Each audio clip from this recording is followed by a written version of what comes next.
Владата ќе обезбеди финансиски средства за уредување на депонијата во Кочани со цел да се реши проблемот со кој се соочуваат кочанчани години наназад. Вице-премиерот Николовски денеска од Штип посочи дека владата ќе се залага за обезбедување финансиски средства за уредување на депонијата и да не се отвораат нови диви депонии.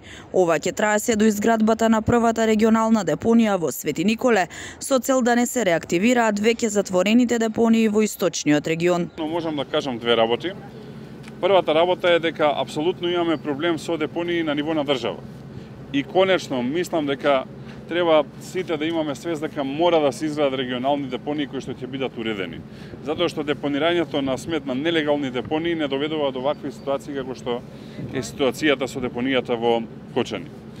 За таа цел веќе се работи конечно тендер за регионална депонија во Свети Николе, кој што треба да го реши проблемот за целиот источен регион, нешто што се одлагаше со години, и тоа е трајно решение за решавање на проблемот со отпадот во целокупниот регион.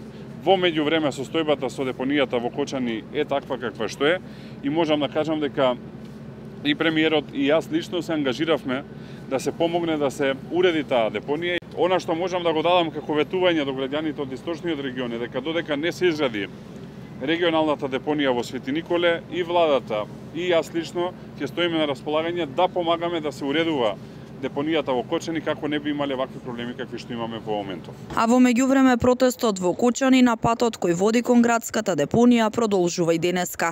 Кочанчани децидни испратија порака дека не се согласуваат ѓубрето од соседните општини да завршува на градската депонија во Кочани.